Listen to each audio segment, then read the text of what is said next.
Mi hijo me robó con la ayuda de sus abogados caros, asegurándose de que yo no quedara con un solo centavo del dinero de mi marido. Pasé una noche en la calle. Cuando vi a los guardias empujando a un anciano sordo, corrí y le señalé. ¿Te están lastimando? El hombre se quedó congelado, y de repente 8 autos negros se detuvieron en la calle. Cuando reveló quién era en realidad, me alegra tenerte aquí.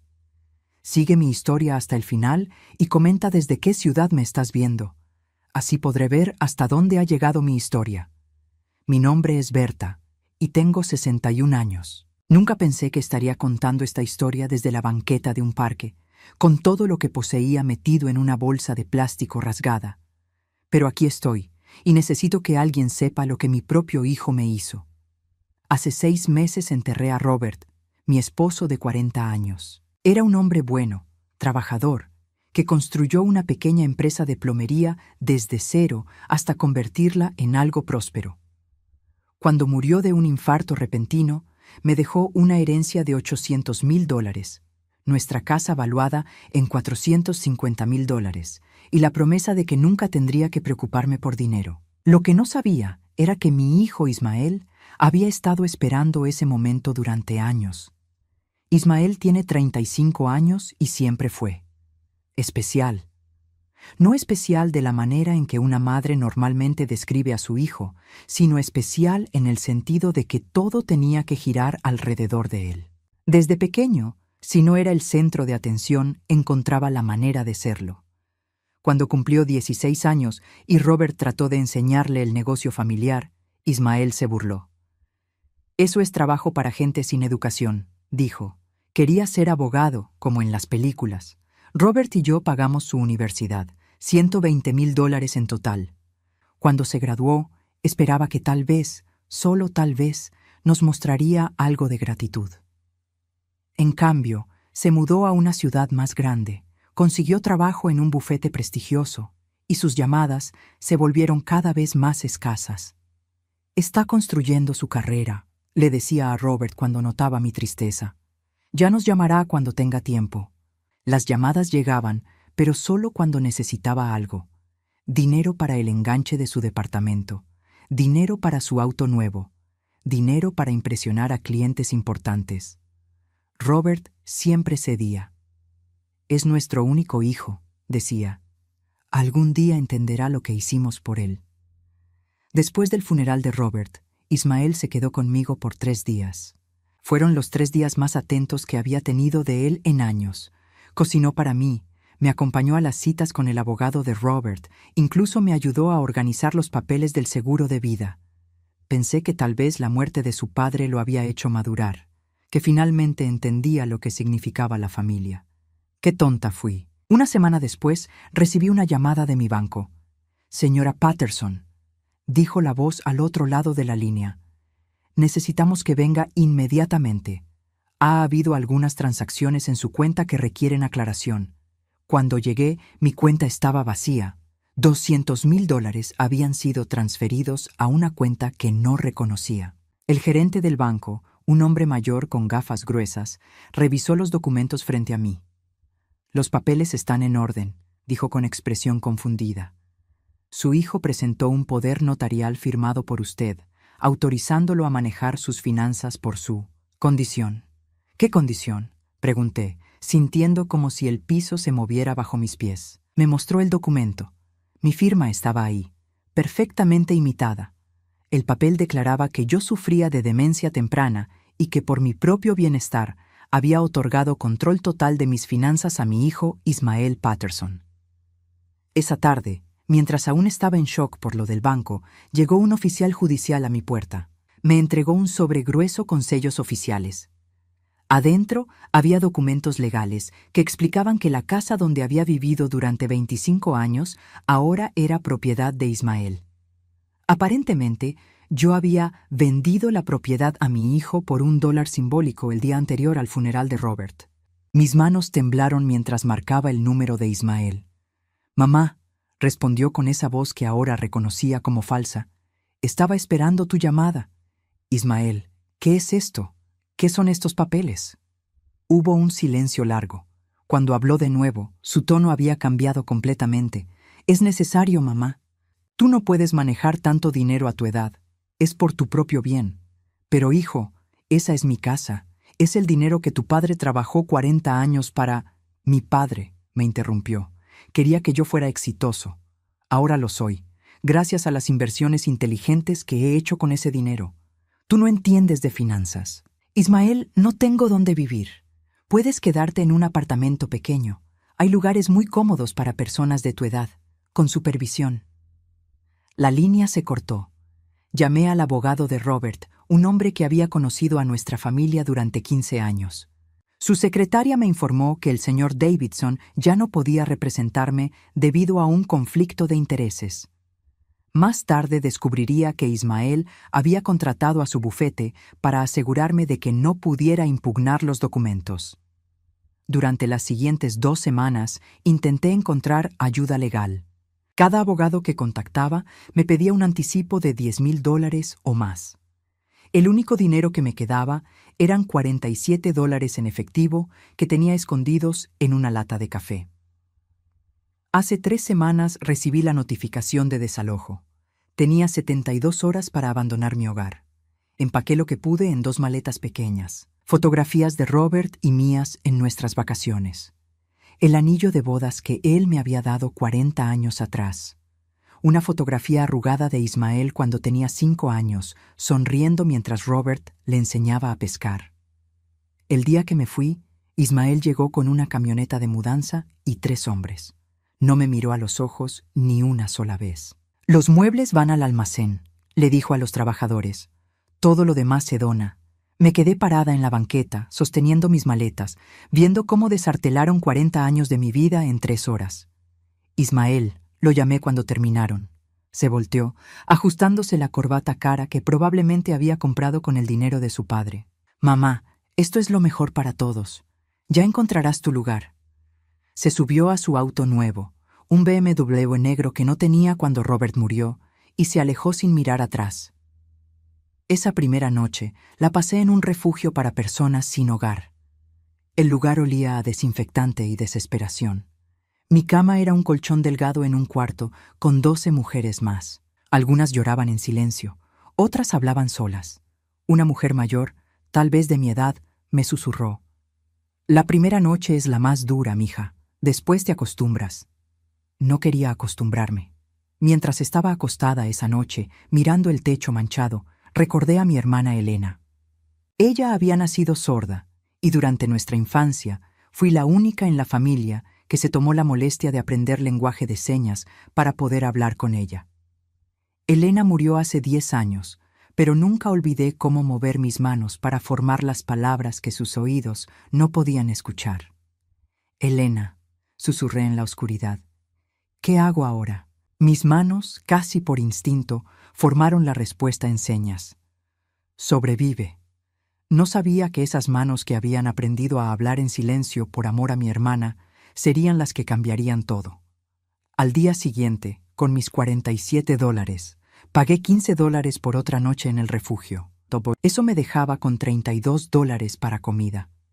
Caminé por las calles del centro, tratando de entender cómo una mujer de 61 años, que había trabajado toda su vida, podía terminar mendigando trabajo en tiendas que me miraban con lástima. Fue entonces cuando vi algo que me heló la sangre. Era una tarde de martes cuando lo vi. Había estado caminando por la zona comercial del centro, preguntándome si alguna de las tiendas necesitaría ayuda a cambio de unos cuantos dólares, cuando escuché las voces ásperas. «Oye, viejo, te estoy hablando». Me detuve y miré hacia donde venía el grito. 3 guardias de seguridad uniformados rodeaban a un anciano frente a un edificio de oficinas.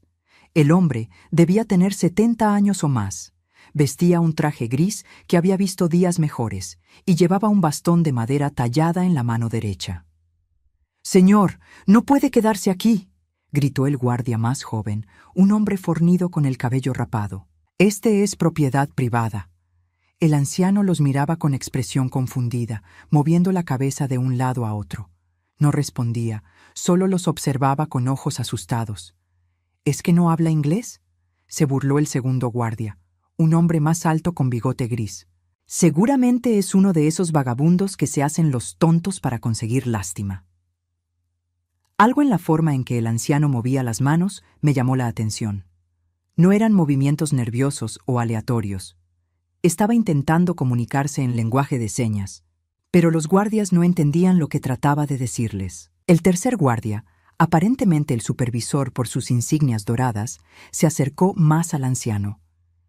«Mire, abuelo, no sé qué está tratando de hacer con las manos, pero necesito que se largue de aquí antes de que tenga que llamar a la policía». El anciano comenzó a moverse las manos más rápidamente, con desesperación. Yo reconocí las señas inmediatamente. «No puedo oír. Por favor, ayuda. Estoy perdido». Los guardias interpretaron su pánico como agresión. «Ahora se está poniendo agresivo», gritó el guardia joven, acercándose al anciano con las manos en la cadera donde tenía el radio y la macana. «Retroceda, señor. Ponga las manos donde pueda verlas». El anciano, obviamente, no podía escuchar las órdenes. Siguió moviendo las manos, ahora con lágrimas rodando por sus mejillas arrugadas. Sus señas se volvieron más frenéticas. «Perdido, miedo, ayuda». El guardia supervisor agarró el bastón del anciano. «¡Suelte eso! ¡Podría ser un arma!». Fue entonces cuando algo dentro de mí se rompió. Tal vez fueron todos los años viendo a Elena ser incomprendida. Tal vez fue la rabia que había estado guardando contra Ismael. O tal vez simplemente no podía quedarme parada viendo a otro ser humano indefenso ser maltratado. «Deténganse», grité, corriendo hacia ellos. «Él es sordo». Los tres guardias se voltearon hacia mí con expresiones de sorpresa y molestia. «Señora, esto no es asunto suyo», dijo el supervisor. «Le sugiero que siga caminando». Ignoré al guardia y me dirigí directamente al anciano. Mis manos se movieron automáticamente, formando las palabras que Elena me había enseñado décadas atrás. «¿Estás bien?», y le pregunté en señas. «¿Te están lastimando?». El cambio en la expresión del anciano fue inmediato y dramático. Sus ojos se abrieron completamente, no solo por alivio, sino por algo que no pude identificar en ese momento. Era como si hubiera visto un fantasma.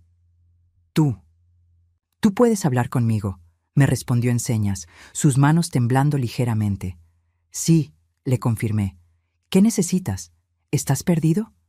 El anciano me miró fijamente por un momento largo, como si estuviera evaluándome. Luego sus manos se movieron con precisión. Estaba esperando a alguien. Estos hombres no entienden. «Oye», se interrumpió el guardia joven. «No sabemos qué se están diciendo con esas manitas. Podría ser algo peligroso». Me volteé hacia él, sintiendo toda la frustración de las últimas semanas salir de golpe.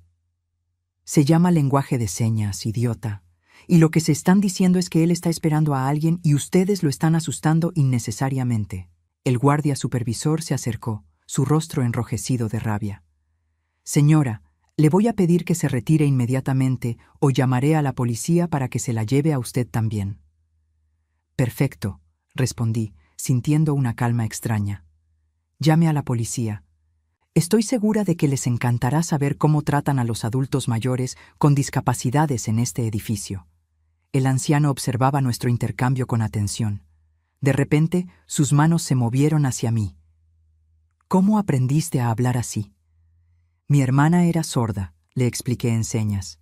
«Aprendí cuando éramos niñas». «¿Dónde está ahora tu hermana?». «Murió hace 10 años». El anciano asintió lentamente y luego hizo algo inesperado. Se acercó a mí y puso su mano arrugada sobre la mía. «Lo siento», me dijo en señas. «Debió haber sido muy importante para ti».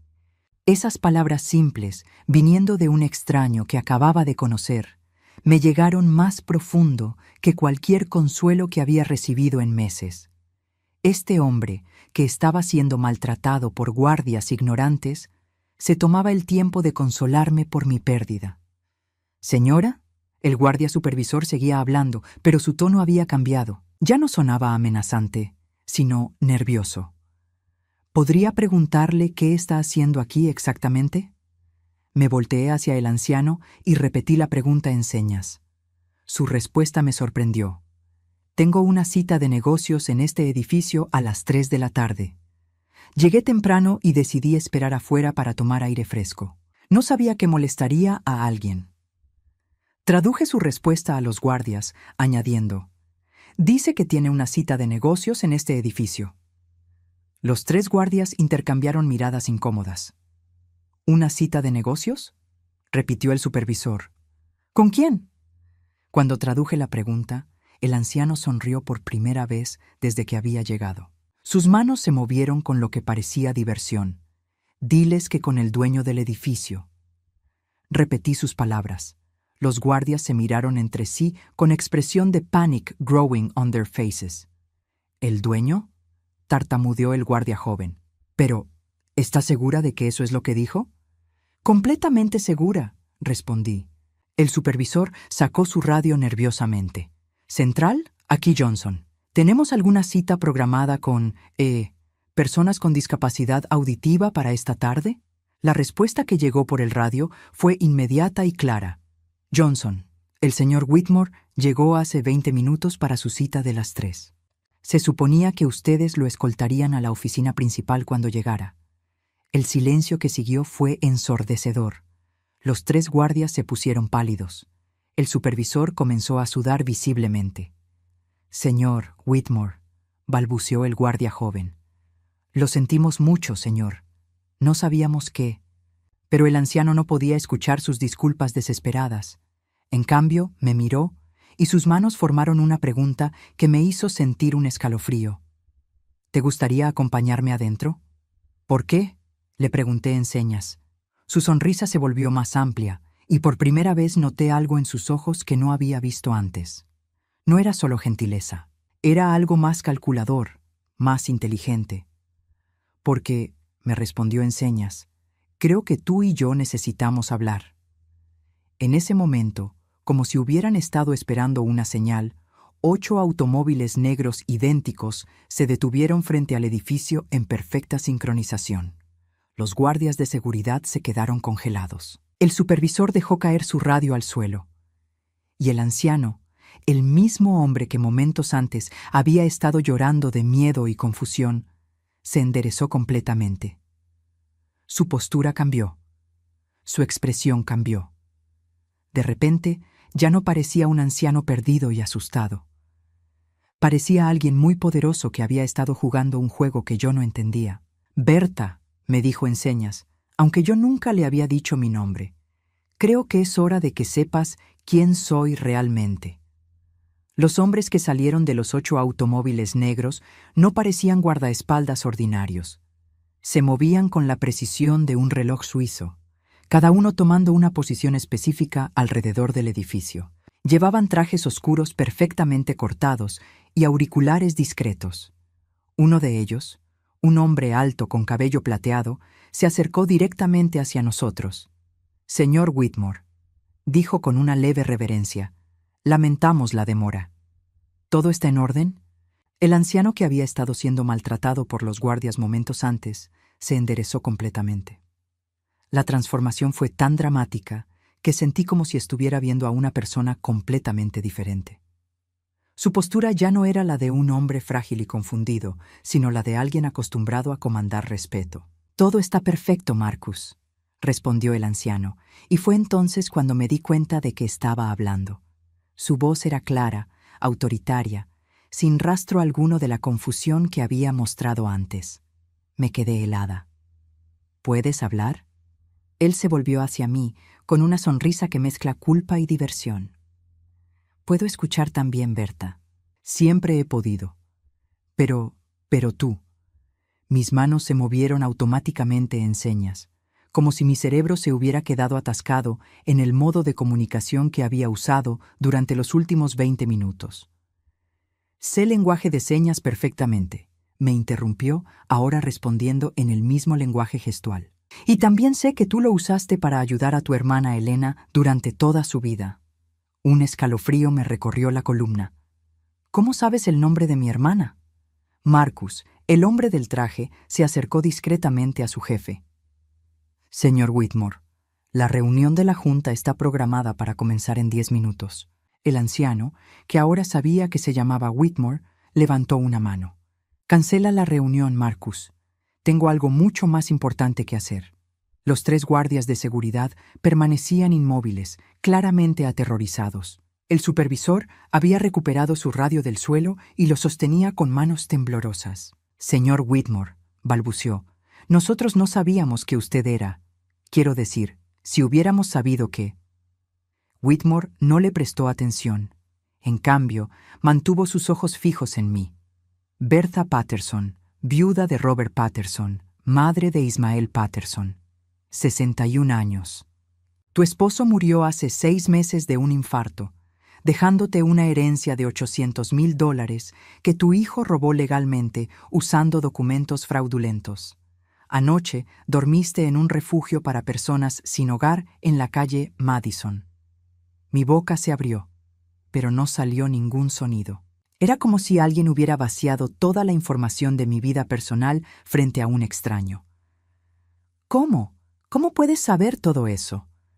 Whitmore señaló hacia uno de los automóviles negros. ¿Te gustaría que tuviéramos esta conversación en un lugar más privado?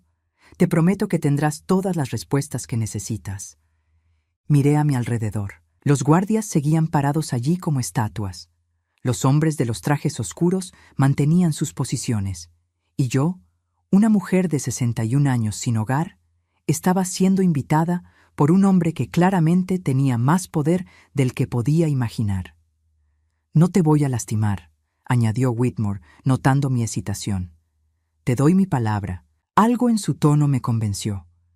Tal vez era porque acababa de presenciar cómo había sido maltratado, o tal vez era porque después de lo que Ismael me había hecho, ya no tenía nada que perder. «Está bien», dije finalmente. Marcus abrió la puerta trasera del automóvil más cercano. El interior era más lujoso que cualquier vehículo en el que hubiera estado en mi vida. Asientos de cuero color crema, una pequeña barra con cristalería y pantallas discretamente instaladas en los respaldos. Whitmore se sentó frente a mí y Marcus cerró la puerta, dejándonos en un silencio que de alguna manera se sentía completamente aislado del mundo exterior. «Mi nombre completo es Harold Whitmore», comenzó. «Soy el fundador y director ejecutivo de Whitmore Entertainment Group».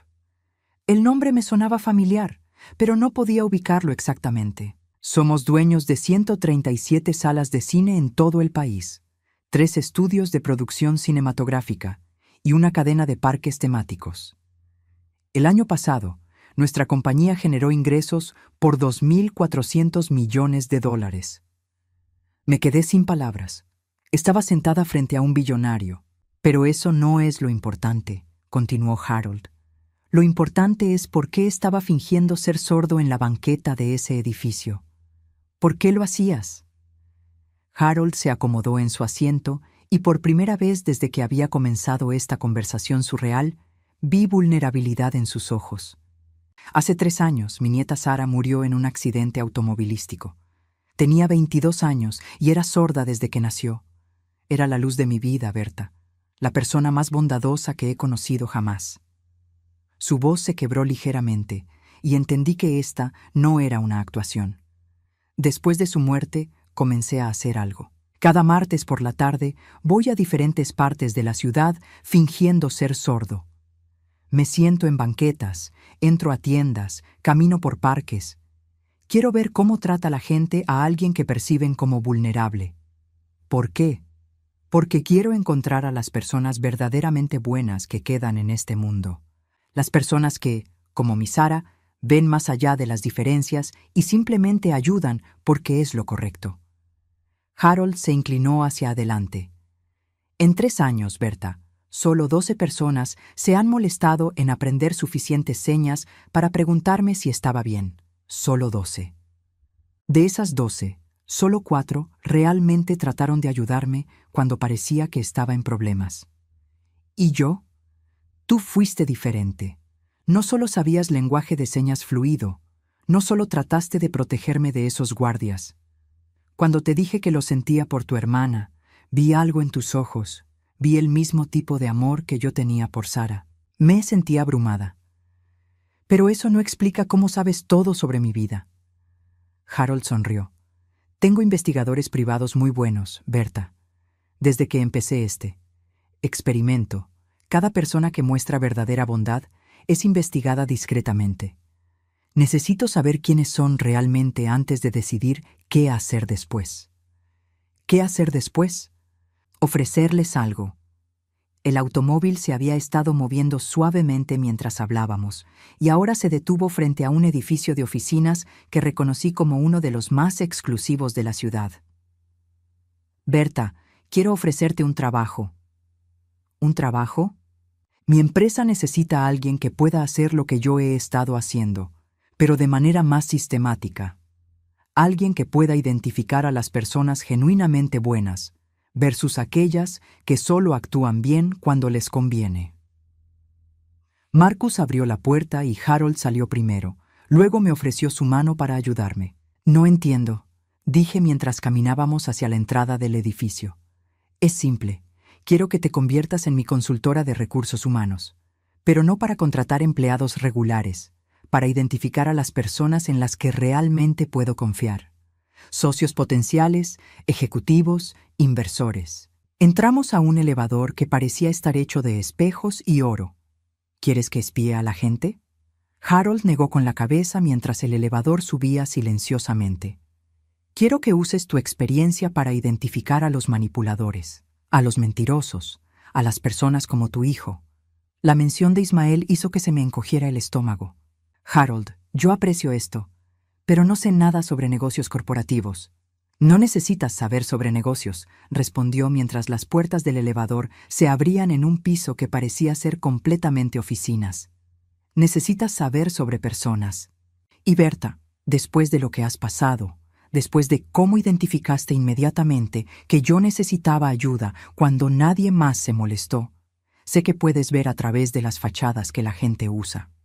Me llevó por un pasillo largo con ventanas de piso a techo que ofrecían una vista espectacular de la ciudad.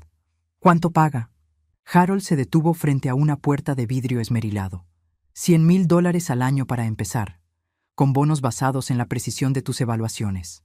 $100,000. Era más dinero del que había visto junto en toda mi vida, excepto por la herencia que Ismael había robado. Hay una condición, agregó Harold. ¿Cuál? Nadie puede saber quién eres realmente o para quién trabajas. Tu identidad debe mantenerse completamente en secreto. Oficialmente, serás una consultora independiente. Extraoficialmente, serás mis ojos y oídos para identificar en quién puedo confiar. Abrió la puerta y me mostró una oficina elegante con una vista increíble. Esta sería tu oficina. Tendrías un apartamento completamente pagado a 2 cuadras de aquí. Auto de la compañía, seguro médico completo. Me senté en la silla detrás del escritorio, tratando de procesar todo lo que estaba pasando. Ayer había dormido en un refugio para personas sin hogar. Hoy me estaban ofreciendo un trabajo que cambiaría completamente mi vida. ¿Por qué yo, Harold? Realmente, ¿por qué yo? Se sentó en la silla frente al escritorio. Porque Berta, las personas que han sido verdaderamente traicionadas por aquellos en quienes más confiaban desarrollan un instinto especial. Pueden detectar la falsedad de una manera que aquellos que nunca han sido lastimados simplemente no pueden. Sus palabras resonaron en algo profundo dentro de mí. Además, continuó, necesito a alguien que no tenga miedo de quedarse sola. Alguien que ya haya perdido todo y haya sobrevivido. Alguien que no pueda ser comprada o manipulada porque ya no tiene nada que perder. ¿Y si digo que no? Harold se encogió de hombros. Entonces te llevaré de vuelta a donde te encontré. Te daré $5,000 en efectivo para que puedas establecerte en algún lugar y nunca volverás a saber de mí. ¿Y si digo que sí? Entonces comenzamos mañana, y Berta, sus ojos se volvieron muy serios. Te prometo que nunca, nunca volverás a ser vulnerable a personas como tu hijo. Miré por la ventana hacia la ciudad que se extendía abajo. En algún lugar allá afuera, Ismael estaba viviendo en mi casa, gastando el dinero de su padre, probablemente sin pensar ni una sola vez en la madre que había destruido. ¿Aceptas?, preguntó Harold. Por primera vez en meses, sonreí con algo que se acercaba a la esperanza. Acepto. 6 meses después, estaba sentada en el café de la esquina de la calle Quinta, observando discretamente a un hombre de mediana edad que Harold quería que evaluara como posible socio para un nuevo proyecto de expansión. El hombre, Richard Holbrook, había llegado puntual a nuestra cita simulada. Vestía un traje caro pero no ostentoso y había saludado amablemente a la mesera. Hasta ahí, todo parecía normal. Pero durante nuestros primeros 10 minutos de conversación, había notado 3 cosas que me preocupaban.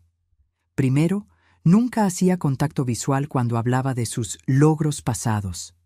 Segundo, había tratado de impresionarme mencionando casualmente que conocía a muchas personas importantes, pero cuando le pedí detalles específicos, cambió rápidamente de tema. Y tercero, había sido condescendiente con la mesera, usando ese tono falso amable que reconocía demasiado bien. «Señora Williams», me dijo, usando la identidad falsa que Harold había creado para mí, «estoy seguro de que una mujer de su experiencia puede apreciar la importancia de este proyecto. Una mujer de mi experiencia». Esa frase me recordó dolorosamente a todas las veces que Ismael había usado mi edad para justificar sus decisiones sobre mi vida. «Por favor, hábleme más sobre su empresa anterior», le dije, tomando un sorbo de mi café. «La que vendió el año pasado». Richard se acomodó en su silla, y vi ese destello en sus ojos que había aprendido a reconocer. Era el momento cuando los mentirosos decidían qué versión de la verdad iban a contar. «Bueno, fue una decisión estratégica», comenzó, gesticulando con las manos de una manera que parecía ensayada. «El mercado estaba cambiando, y pensé que era el momento perfecto para liquidar mis activos y buscar nuevas oportunidades». «¿Cuánto obtuvo por la venta?» $2.500.000, respondió sin vacilar. Pero yo había hecho mi tarea.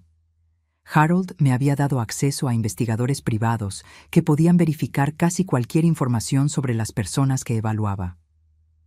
La empresa de Richard Holbrook había sido declarada en bancarrota. No había habido ninguna venta.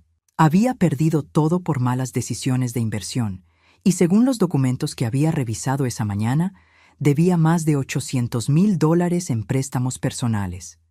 «Interesante», dije, manteniendo mi expresión neutral. «¿Y está buscando invertir todo ese dinero en el proyecto del señor Whitmore?»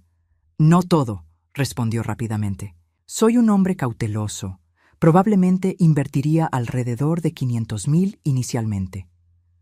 Dinero que no tenía. «Disculpe», dije, levantándome de la mesa. «Necesito hacer una llamada rápida».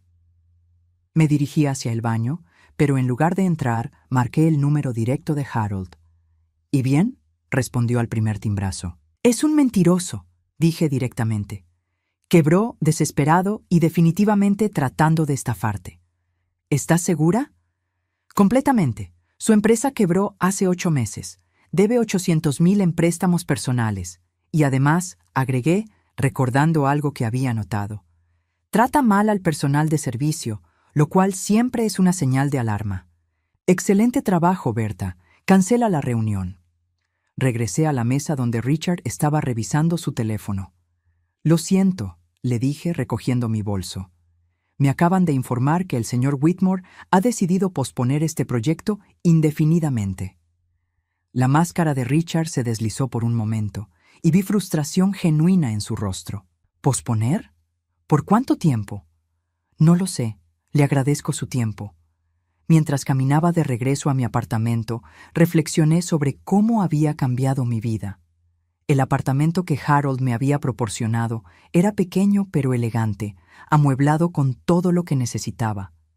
Tenía una vista del parque, una cocina completamente equipada, y por primera vez en meses me sentía segura. Pero más que la seguridad física, había desarrollado algo que no sabía que había perdido: confianza en mí misma.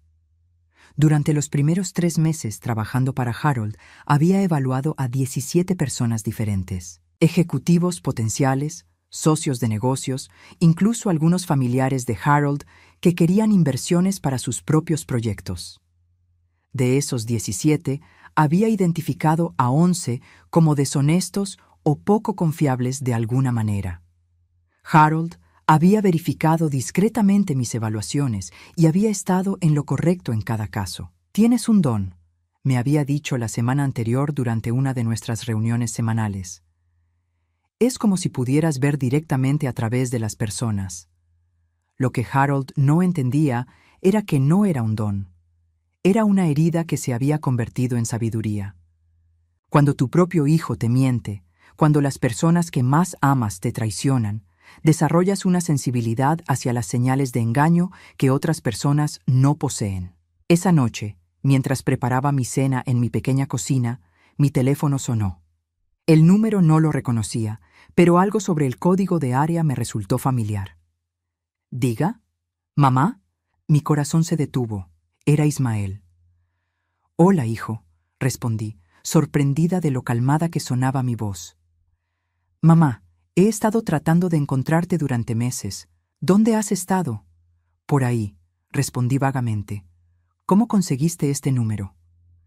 «Contraté un investigador privado», dijo, y pude escuchar algo en su voz que no había oído antes. ¿Nerviosismo?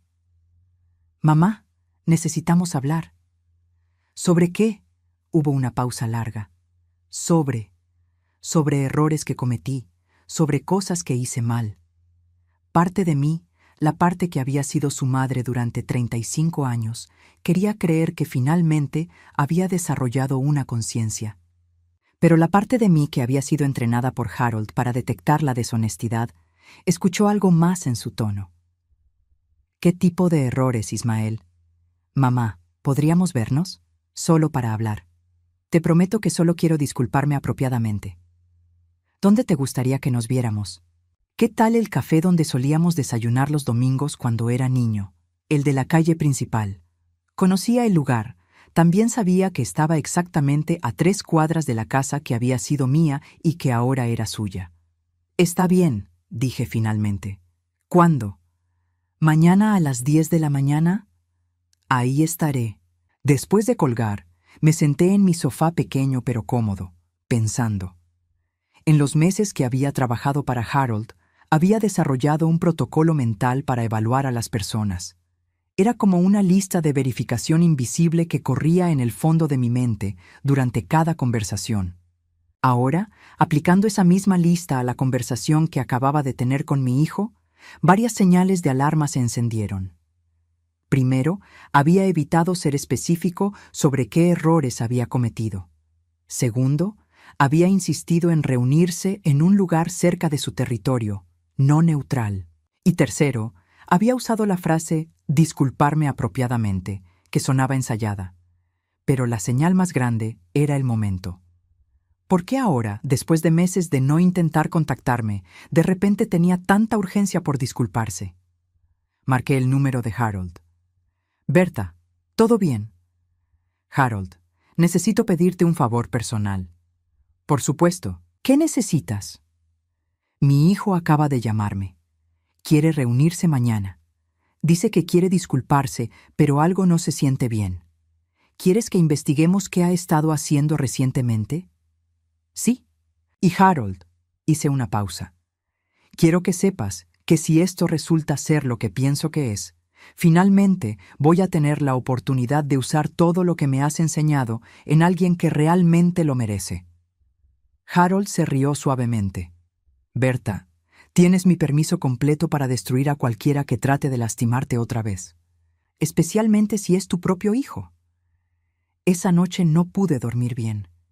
Mis sueños estaban llenos de imágenes de Ismael cuando era pequeño, mezcladas con recuerdos de los documentos legales que había usado para robarme todo. Pero cuando desperté a la mañana siguiente, me sentía extrañamente tranquila. Harold me llamó a las 8 en punto. «Berta, tengo información interesante sobre tu hijo. Dímelo». «Ismael está en problemas financieros serios. Perdió $50,000 en inversiones especulativas el mes pasado. Su trabajo está en riesgo porque aparentemente ha estado usando dinero de clientes para apostar en el mercado de valores. Y...» Harold hizo una pausa dramática. «Tiene una deuda de juego de $75,000 con algunas personas muy poco agradables. Así que necesita dinero. Berta, según nuestro investigador, tu hijo está desesperado. Y las personas desesperadas hacen cosas estúpidas. O intentan manipular a sus madres otra vez. Exactamente. ¿Aún vas a verte con él? Sonreí, aunque Harold no pudiera verlo. Definitivamente. Es hora de que Ismael conozca a la nueva Berta. A las 9:45 de la mañana estaba sentada en el café de la calle principal esperando a mi hijo. Llevaba uno de los trajes discretos pero elegantes que Harold había insistido en que comprara para mi trabajo. Mi cabello estaba peinado profesionalmente. Y por primera vez en meses, llevaba puesto el anillo de bodas de Robert. No porque quisiera recordar el pasado, sino porque quería que Ismael viera exactamente lo que había perdido cuando me traicionó. Cuando lo vi caminar por la puerta, noté inmediatamente que parecía diferente, más delgado, más nervioso. Su traje, aunque aún caro, parecía ligeramente arrugado. «Mamá», dijo, acercándose a mi mesa con una sonrisa que reconocí como la misma que había usado cuando era niño y había roto algo. «Hola, Ismael», respondí, manteniendo mi voz neutral. Se sentó frente a mí y pude ver que estaba tratando de evaluar mi apariencia, mi comportamiento, buscando signos de la mujer vulnerable que había abandonado. No iba a encontrarlos. «Mamá, te ves diferente. Bien. ¿Dónde has estado viviendo?» «En un lugar seguro», respondí sin dar detalles. «Me alegra escucharlo. Yo he estado pensando mucho sobre lo que pasó entre nosotros». «¿Sí?» «Sí, y creo que tal vez fui demasiado duro contigo. Tal vez no manejé las cosas de la mejor manera. Demasiado duro. Como si hubiera sido una diferencia de opinión en lugar de un robo calculado». «Continúa», le dije. «Bueno, estaba pensando que tal vez podríamos encontrar una manera de arreglar las cosas entre nosotros». «¿Qué tipo de arreglo tienes en mente?» Ismael se inclinó hacia adelante y vi el destello en sus ojos que había aprendido a reconocer en tantos otros. Era el momento cuando los manipuladores creen que han encontrado el ángulo perfecto. «Mamá, ¿qué dirías si te dijera que he encontrado una manera de devolverte algo del dinero que se invirtió mal?» Se invirtió mal. Ni siquiera podía admitir que lo había robado. «¿Cómo?» «Tengo una oportunidad de inversión increíble. Una cosa segura. Si pudieras conseguir algo de capital inicial, digamos unos $50,000, podría triplicar esa cantidad en 6 meses y devolverte todo lo que perdiste». Y ahí estaba, el verdadero motivo de la reunión. Me recliné en mi silla, estudiando a mi hijo con los ojos entrenados que Harold me había ayudado a desarrollar. Vi la desesperación mal oculta. Vi la mentira en la forma en que evitaba el contacto visual directo. Y vi algo más. Vi a un hombre que realmente creía que su madre era tan estúpida que caería en la misma trampa 2 veces. «Ismael», dije finalmente, «eso suena muy interesante». Sus ojos se iluminaron con esperanza y alivio. «¿Verdad?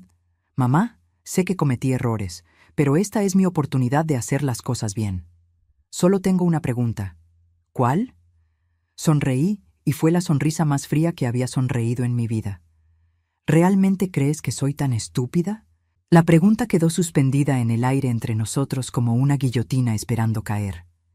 Ismael parpadeó varias veces, como si estuviera procesando que las palabras realmente habían salido de mi boca. «Mamá, yo no. No entiendo qué quieres decir». «Creo que sí entiendes, Ismael». Me incliné hacia adelante, manteniendo mis manos calmadamente cruzadas sobre la mesa. Durante los últimos 6 meses, Harold me había enseñado que la mejor manera de desenmascarar a un mentiroso no es atacándolo directamente, sino dándole suficiente cuerda para que se cuelgue él mismo. «Háblame más sobre esta oportunidad de inversión», continué con voz suave. «¿En qué industria?»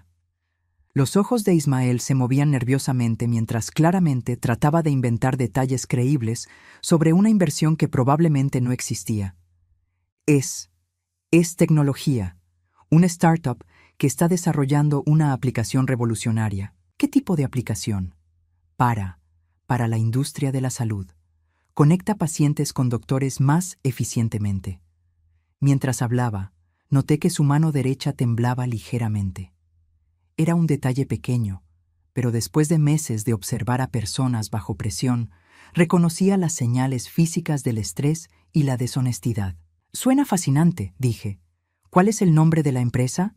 Se llama MedConnect Solutions. ¿Y ya tienen inversionistas? Sí, varios. De hecho, ese es el problema. La oportunidad se va a cerrar pronto porque ya casi tienen todo el capital que necesitan. Clásica táctica de presión. Crear urgencia artificial para evitar que la víctima tenga tiempo de pensar o investigar.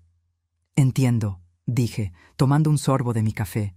¿Podrías darme el nombre del CEO? Me gustaría investigar un poco antes de tomar una decisión. Ismael se puso visiblemente incómodo. Mamá, el problema es que esto requiere cierta discreción. No pueden tener mucha información circulando públicamente hasta que lancen oficialmente. Por supuesto, asentí comprensivamente. Entonces, si entiendo correctamente, quieres que te dé $50,000 para invertir en una empresa cuyo CEO no puedes nombrar, en una industria sobre la que claramente no sabes mucho, basándome únicamente en tu palabra. Mamá, sé cómo suena, pero ¿sabes cómo suena, Ismael? Suena exactamente como la vez que me convenciste de firmarte el poder notarial por mi propio bien. Su rostro se puso pálido. Eso fue diferente. ¿En qué fue diferente? Yo realmente pensé que era lo mejor para ti. Solté una risa seca. Ah, entonces robar mi herencia, vender mi casa y dejarme sin hogar fue por mi propio bien. Mamá, esas son palabras muy fuertes. Son palabras precisas, lo interrumpí. Pero ¿sabes qué, Ismael? Estoy dispuesta a darte el beneficio de la duda. Sus ojos se iluminaron con esperanza renovada. ¿Sí? Sí, pero primero quiero hacerte una prueba. ¿Qué tipo de prueba?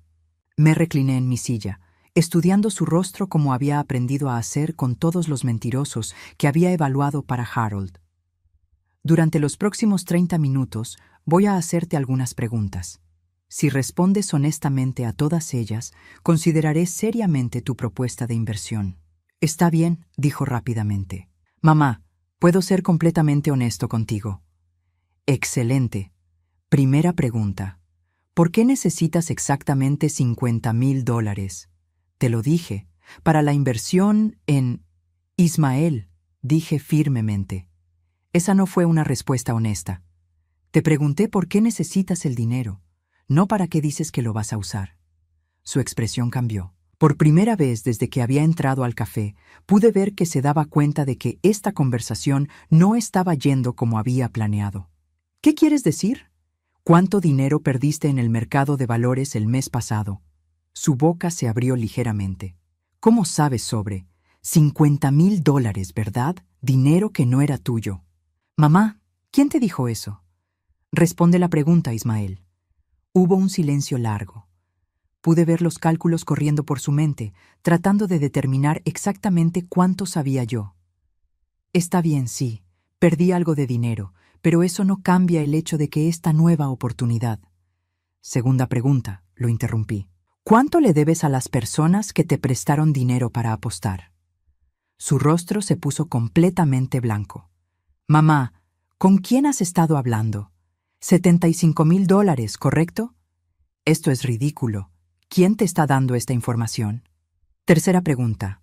¿Cuándo planeas decirme la verdad sobre por qué realmente me contactaste? Ismael se quedó callado por un momento largo y pude ver el momento exacto en que tomó una decisión. Sus hombros se pusieron rígidos, su mandíbula se tensó y cuando me miró de nuevo, ya no había rastro de la fachada del hijo arrepentido. Muy bien, dijo, su voz ahora fría. Claramente alguien te está llenando la cabeza de información incorrecta sobre mí. ¿Información incorrecta? Mamá, no sé quién te está manipulando, pero están tratando de alejarte de tu propia familia. Y ahí estaba. En el momento en que se dio cuenta de que no podía manipularme, inmediatamente trató de convertirme en la víctima de la manipulación de alguien más. Ismael, ¿realmente crees que soy tan estúpida que no puedo pensar por mí misma? No dije eso. Entonces explícame algo. Si realmente estás arrepentido por lo que me hiciste, ¿por qué no empezaste esta conversación devolviendo la casa? ¿Por qué no trajiste documentos para transferir de vuelta el dinero que robaste? Porque es más complicado que eso. ¿No? ¿No lo es? Me incliné hacia adelante. Es muy simple, Ismael. Si realmente quisieras disculparte, habrías venido aquí con soluciones, no con más problemas. Mamá, estás siendo irracional. ¿Irracional? ¿Quieres ver irracional? Saqué mi teléfono y marqué un número. Ismael me miró con confusión. Harold, dije cuando contestó. ¿Puedes enviar a Marcus aquí, por favor? Sí, ahora. Colgué y miré a Ismael, que parecía completamente desconcertado. ¿Quién es Harold? ¿Quién es Marcus? Vas a conocerlos en unos minutos. Mamá, ¿qué está pasando? ¿Con quién has estado hablando? Con personas que realmente se preocupan por mi bienestar. ¿Qué se supone que significa eso? Antes de que pudiera responder, la puerta del café se abrió y Marcus entró. Vestía el mismo tipo de traje caro que había usado el día que conocí a Harold y se movía con esa confianza tranquila que vienen con el poder real. Se dirigió directamente a nuestra mesa. «Señora Patterson», dijo cortésmente, «¿necesita asistencia?» Ismael miró a Marcus, luego a mí, luego de vuelta a Marcus. «¿Quién carajo es este tipo?» «Ismael», dije calmadamente, «te presento a Marcus. Él trabaja para mi empleador». «¿Tu empleador? ¿De qué estás hablando?» Marcus se quedó de pie junto a nuestra mesa, sus manos cruzadas detrás de la espalda, esperando instrucciones. «Verás, Ismael, después de que me dejaste sin hogar, tuve que encontrar trabajo. Resultó que soy muy buena identificando mentirosos y manipuladores». La comprensión comenzó a aparecer en los ojos de Ismael. «Trabajo para alguien que valora esa habilidad», continué.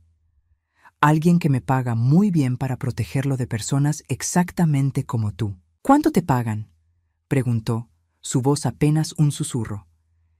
$100,000 al año para empezar, con bonos. Ismael se hundió en su silla como si alguien hubiera sacado todo el aire de sus pulmones. 100,000. Sí, más dinero del que jamás me ofreciste cuando me robaste todo lo que tenía. Mamá, esto es imposible. ¿Quién te contrataría para identificar personas como tú?, terminé. Personas que manipulan a sus propias familias por dinero. Marcus se acercó un paso más. «Señora Patterson, ¿le gustaría que le explique al joven qué opciones tiene disponibles?» Miré a Ismael, quien parecía estar en estado de shock total. «¿Sabes qué, Marcus? Creo que mi hijo ya entiende la situación». «¿Qué situación?», preguntó Ismael débilmente. «La situación es esta», dije, manteniendo mi voz tan fría como el hielo. «Ya no soy la mujer que tú abusaste, ya no soy vulnerable, ya no estoy sola, y definitivamente ya no soy tu víctima». Me levanté de la mesa. «Ismael, tienes dos opciones. Puedes continuar siendo la persona que eres, mintiendo y manipulando hasta que las consecuencias de tus acciones te alcancen. O puedes usar esto como una oportunidad para cambiar realmente». «Mamá, espera». «Pero lo que no puedes hacer», continué, «es volver a lastimarme, porque la próxima vez que trates de manipularme, no será Marcus quien aparezca. Será alguien mucho menos amable». Ismael miró a Marcus, quien simplemente asintió confirmando mis palabras. «¿Me entiendes?», pregunté. «Sí», susurró. «Bien». Caminé hacia la puerta, con Marcus siguiéndome. Antes de salir, me volteé una última vez. «Ah, e Ismael, esa oportunidad de inversión en MedConnect Solutions, esa empresa no existe. Tal vez la próxima vez que trates de estafar a alguien, deberías hacer tu tarea mejor».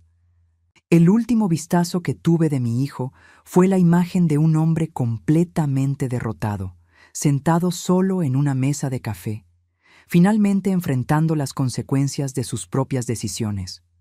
Mientras caminaba hacia el auto que Marcus había traído, sentí algo que no había sentido en años: control absoluto sobre mi propia vida. «¿Cómo se siente, señora Patterson?», preguntó Marcus mientras me abría la puerta. «Se siente como justicia», respondí. Y por primera vez en mi vida, realmente entendí lo que significaba esa palabra. 2 años después de ese encuentro en el café, estaba sentada en mi nueva oficina, más grande que la anterior, con una vista aún mejor de la ciudad. La placa en mi puerta decía: consultora senior de evaluación de personal. Pero Harold y yo sabíamos que mi verdadero título era detectora de almas rotas. En esos 2 años había evaluado a 112 personas para Harold y sus socios. Mi precisión había sido del 96%. Había salvado a la empresa de pérdidas por más de $15 millones al identificar estafadores, mentirosos y manipuladores antes de que pudieran hacer daño. Mi salario había aumentado a $150,000 al año, más bonos que frecuentemente duplicaban esa cantidad. Había comprado un apartamento pequeño pero elegante en la mejor parte de la ciudad. Tenía un auto confiable, ahorros sustanciales, y por primera vez en décadas dormía en paz cada noche.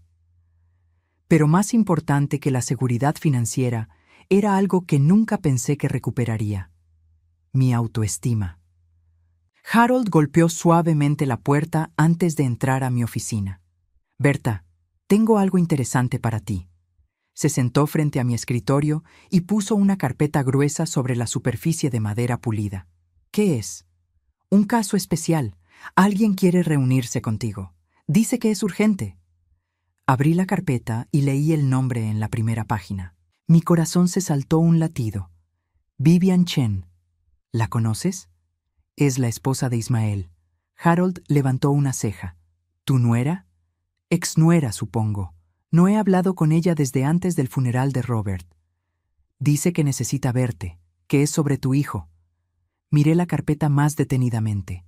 Vivian había solicitado la reunión a través de los canales oficiales de la empresa, sin saber que la consultora que iba a ver era su ex-suegra.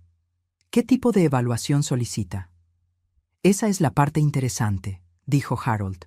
No quiere una evaluación de una tercera persona. Quiere que evalúes a alguien que ya conoces bien. ¿A Ismael? Correcto. Aparentemente está considerando el divorcio y quiere una evaluación profesional del carácter de su esposo para sus abogados. La ironía era casi demasiado perfecta para ser real. ¿Te das cuenta?, le dije a Harold, de que esta es exactamente el tipo de situación que usualmente evitamos? Conflicto de intereses personal. Normalmente sí, Harold asintió. Pero en este caso, creo que tu experiencia personal es exactamente lo que se necesita. Nadie conoce los patrones de manipulación de Ismael mejor que tú. Cerré la carpeta y me recliné en mi silla. ¿Cuándo quiere verse? Hoy, si es posible. Dice que es urgente porque los abogados de Ismael están presionando para un acuerdo rápido. Por supuesto que lo están, murmuré. ¿Dónde quiere reunirse? ¿En tu oficina? En 1 hora. Después de que Harold se fue, me quedé sentada pensando en Vivian. La recordaba como una mujer joven, amable, que genuinamente parecía amar a Ismael. En las pocas ocasiones que había interactuado con ella, había parecido sincera, aunque un poco ingenua sobre la verdadera naturaleza de mi hijo. Me pregunté qué había aprendido en los años que habían pasado. Exactamente 1 hora después, mi asistente anunció la llegada de Vivian Chen. Cuando entró a mi oficina, me sorprendió ver cuánto había cambiado. Ya no era la mujer joven y esperanzada que recordaba. Parecía mayor, más cansada, con una tristeza en sus ojos que reconocí inmediatamente. Era la misma tristeza que había visto en mis propios ojos durante años. «Señora Williams», dijo, usando mi nombre profesional falso.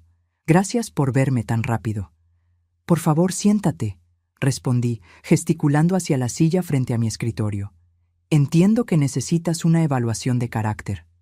«Sí, es sobre mi esposo. Estoy en proceso de divorcio, y mis abogados sugirieron que obtuviera una evaluación profesional para documentar ciertos patrones de comportamiento». «¿Qué tipo de patrones?». Vivian suspiró profundamente antes de responder. «Mentiras constantes, manipulación financiera, control emocional. Y recientemente descubrí que ha estado robando dinero de mi cuenta personal para cubrir deudas de juego que yo no sabía que existían». No pude evitar que una pequeña sonrisa tocara mis labios. Al menos esta vez, las víctimas de Ismael estaban aprendiendo a protegerse. «¿Cuánto tiempo llevan casados?» 4 años. pero los problemas empezaron casi inmediatamente después de la boda. ¿Puedes ser más específica? Vivian abrió su bolso y sacó una carpeta propia llena de documentos. Dentro del primer año de matrimonio, él convenció a mis padres de prestarle $30,000 para expandir su práctica legal. Ese dinero desapareció en el mercado de valores. ¿Tus padres recuperaron el dinero? No. Ismael les dijo que las inversiones necesitaban más tiempo para madurar. Eso fue hace 3 años. ¿Qué más? Hace 2 años, forjó mi firma en documentos que hipotecaron mi apartamento. Un apartamento que yo había comprado antes de conocerlo. Usó ese dinero para más inversiones que perdió. Mientras Vivian hablaba, sentí una mezcla de furia familiar y algo inesperado. Orgullo por esta joven mujer que estaba teniendo la fortaleza de luchar en lugar de simplemente aceptar el abuso. ¿Y el incidente más reciente? La semana pasada descubrí que había abierto una tarjeta de crédito en mi nombre y había acumulado $45,000 en deuda, dinero que aparentemente usó para pagar a prestamistas que lo estaban amenazando. ¿Te amenazaron a ti también? Vivian asintió y vi lágrimas formándose en sus ojos. 2 hombres aparecieron en mi trabajo. Dijeron que si Ismael no pagaba lo que debía, comenzarían a cobrarme a mí. ¿Qué hizo Ismael cuando le contaste sobre esta amenaza? Me dijo que estaba exagerando, que esos hombres solo estaban tratando de asustarme. Luego me pidió que le prestara más dinero para resolver el problema definitivamente. Me levanté de mi silla y caminé hacia la ventana, necesitando un momento para procesar la rabia que estaba sintiendo.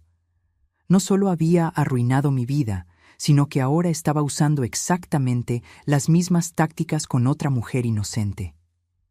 Vivian, dije, volviéndome hacia ella, ¿qué quieres lograr exactamente con esta evaluación? Quiero documentación profesional de que mi esposo es un manipulador patológico. Mis abogados dicen que eso me ayudará a obtener un divorcio más favorable y tal vez incluso recuperar parte del dinero que perdí. ¿Y qué pasa si él no acepta el divorcio? No tiene opción, ya presenté los papeles. ¿Cómo reaccionó? Vivian soltó una risa amarga. Primero trató de convencerme de que estaba cometiendo un error. Luego me prometió que cambiaría. Cuando eso no funcionó, comenzó a amenazar con destruir mi carrera profesional. ¿Y ahora? Ahora está desesperado. Sus abogados están presionando para un acuerdo rápido porque saben que mientras más tiempo pase, más evidencia voy a encontrar de sus fraudes. Me senté de nuevo, mirando a esta mujer valiente que estaba haciendo lo que yo no había podido hacer hasta que fue demasiado tarde. Vivian, voy a ser completamente honesta contigo. Por favor, tu esposo es exactamente el tipo de manipulador que he estado entrenada para identificar. Basándome en lo que me has contado, diría que exhibe todos los signos clásicos de una personalidad narcisista con tendencias antisociales. ¿Puedes poner eso en un reporte oficial? Sí. Pero hay algo más que necesitas saber. ¿Qué? Me levanté y caminé hacia mi escritorio, donde tenía enmarcada la única fotografía que había salvado de mi vida anterior. Era de Robert y yo, en nuestro 20º aniversario de bodas, sonriendo en la playa durante unas vacaciones que habíamos ahorrado durante años para poder pagar. Vivian, hay algo sobre tu esposo que probablemente no sabes. ¿Qué? Hace 3 años, dejó a su propia madre sin hogar después de robarle su herencia completa. Vivian me miró con shock total. ¿Cómo sabes eso? Porque yo soy esa madre. El silencio que siguió fue absoluto. Pude ver a Vivian procesando esta información, sus ojos moviéndose entre mi cara y la fotografía en mi escritorio. Tú eres Bertha Patterson. Sí, pero tu nombre aquí es Williams. Es mi nombre profesional. Cuando Ismael me dejó sin nada, tuve que reconstruir mi vida completamente, incluyendo mi identidad. Vivian se hundió en su silla. Dios mío, él nunca mencionó, nunca dijo que hubiera hecho algo así. ¿Te sorprende? No, admitió. Debería sorprenderme, pero no. Es exactamente el tipo de cosa que haría. Vivian, ¿puedo preguntarte algo? Por supuesto. ¿Por qué te casaste con él? ¿Qué viste en él? Ella pensó por un momento antes de responder. Era encantador, inteligente, exitoso. Al principio, me hacía sentir como la mujer más especial del mundo. ¿Cuándo cambiaron las cosas? Literalmente la semana después de la boda. Fue como si se hubiera quitado una máscara. De repente, nada de lo que hacía era suficiente. Siempre encontraba algo de qué quejarse. ¿Y los problemas de dinero? Comenzaron casi inmediatamente. Siempre tenía una razón por la cual necesitaba préstamos temporales. Siempre tenía una oportunidad de inversión que iba a resolver todos nuestros problemas. Asentí, reconociendo el patrón perfectamente. Vivian, puedo darte la evaluación que necesitas, pero también quiero darte algo más. ¿Qué? Consejo de alguien que aprendió estas lecciones de la manera más dura posible. Me senté de nuevo, mirándola directamente a los ojos. No importa lo que digan sus abogados, no importa qué promesas haga, no importa cuánto suplique o amenace, no caigas en la trampa de sentir lástima por él. ¿Lástima? Cuando se dé cuenta de que realmente vas a dejarlo, va a tratar de convertirse en la víctima.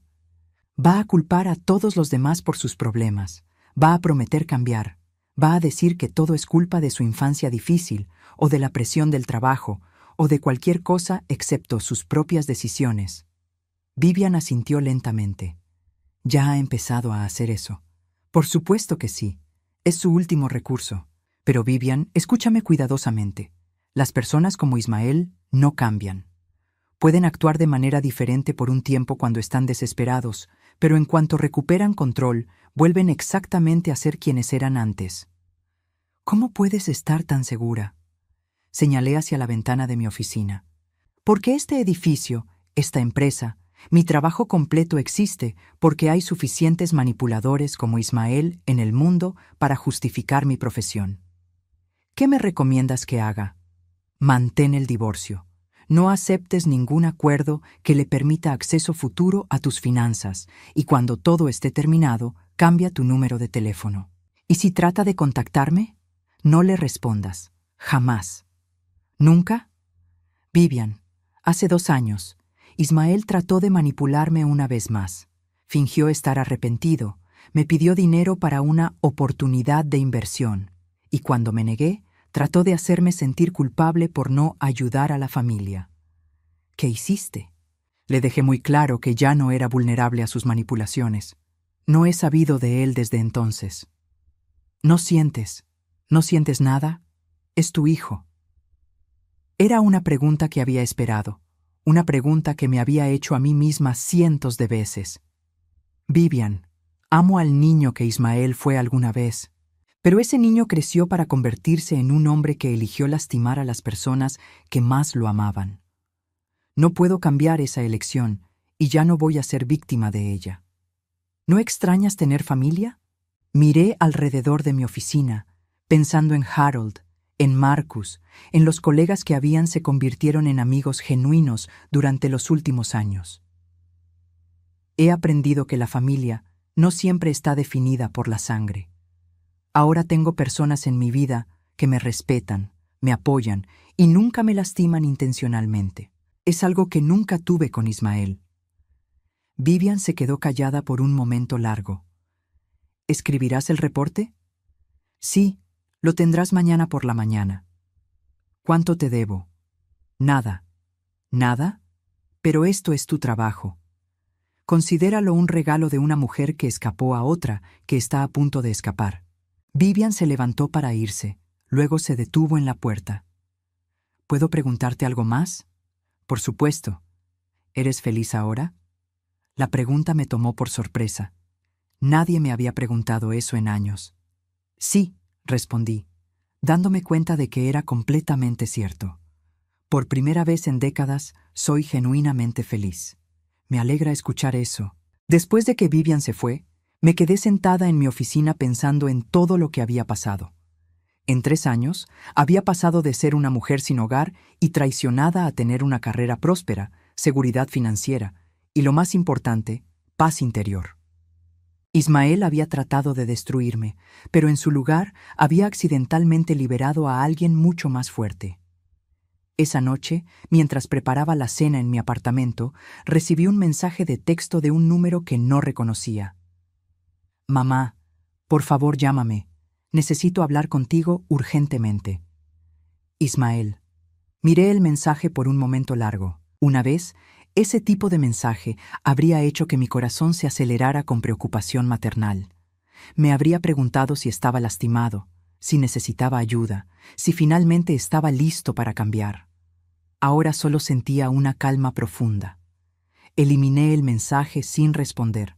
Luego bloqueé el número y volví a preparar mi cena. Al día siguiente, le entregué a Vivian un reporte de 8 páginas detallando los patrones de comportamiento manipulativo de Ismael, respaldado por ejemplos específicos y citando literatura psicológica relevante. Era el tipo de documento que sus abogados podrían usar efectivamente en los procedimientos de divorcio. 3 meses después, recibí una nota de agradecimiento de ella. Había obtenido el divorcio, recuperado la mayoría de su dinero y estaba reconstruyendo su vida. Había elegido el mismo camino que yo. El silencio digno sobre la reconciliación tóxica. Y esa, entendí finalmente, era la verdadera definición de poder. El poder de elegir quién merecía un lugar en mi vida. El poder de proteger mi paz sobre complacer a otros. El poder del silencio.